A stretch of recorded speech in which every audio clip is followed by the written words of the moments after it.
The government is set for a legal showdown with the pandemic inquiry ahead of a deadline for the Cabinet Office to hand over Boris Johnson's WhatsApps and diaries from the pandemic.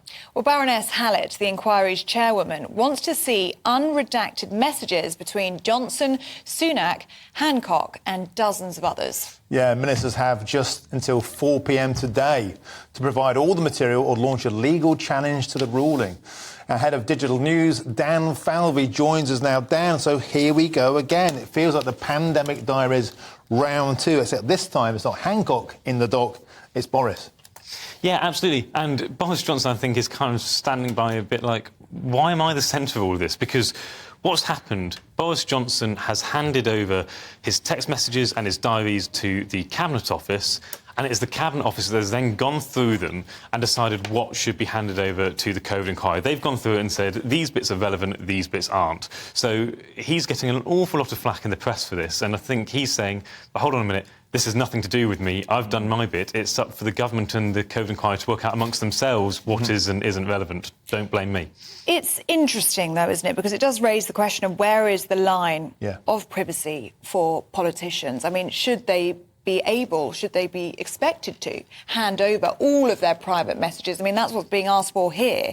Is that a tall order? And do you think that is a dangerous precedent? That's exactly what the government's worried about. They're worried that if they are allowed to do it for this, that it means in future that all messages and all diaries could be handed over. And, you know, there's going to be all sorts in there. There's going to be some very spicy gossip, I'm sure. But, you know, I'm being slightly facetious, but who knows? Boris Johnson could have texted Rishi Sunak and asked, what did he think about what was on TV last night? It's completely irrelevant, that sort of thing. And that's the kind of stuff that the government doesn't want to have to go into the public domain. It just sees as completely outside the remit of this COVID inquiry. And I suppose, Dan, both the Cabinet Office and, if you like, Team Boris will be very concerned about this tittle-tattle being dragged in.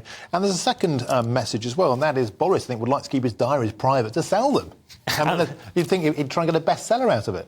Absolutely. I mean, Boris Johnson is known for enjoying writing. We know that he's written books in the past, and there's no doubt that these diaries were kept in the hope that he can one day make them public. The only thing I would say in the defence of Baroness Hallett and the COVID inquiry is that there have been information which they've tried to get out of the government that they've only recently got. So, for example, information about what the government was saying and what ministers were saying to each other around when it came to the Sarah Everard and around the police response to that. The government originally withheld that and said it wasn't relevant.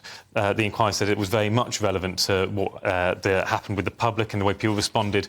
And they've only very recently got that. So they say, hold on, we can't trust you to make a decision as to what's relevant because we're having to fight you every step of the way here. We need to make that decision as to what's relevant to our inquiry. And that's entirely their point, right, that ministers shouldn't be given a choice of what to hand over. That's up to their discretion.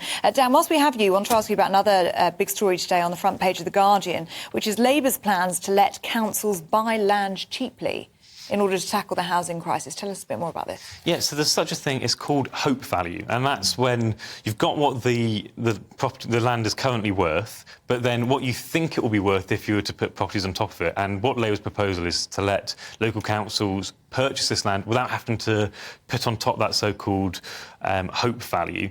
And it hopes that this will help free up much more land for much more house building. This has to be said that both parties are looking at ways to try to help improve getting more people on the property ladder. The Conservatives are talking about making it easier for people to get mortgages, helping with that. But Labour is saying, look, unless you improve supply, you're never going to get there in the first place. But we have heard all this before. We've heard policies from Labour and from the Conservatives about how they're going to help improve the number of houses. We've heard targets. Sadiq Khan, the London Mayor, given a load of targets for London. Nationally, the Conservative government set a target of 300,000 homes a year, which was a mandatory target and has now been kind of lowered down to an aspiration. So when you hear a policy on house building, there has to be a bit of a pinch of salt with it. It may sound good in principle, but will anyone actually deliver on it?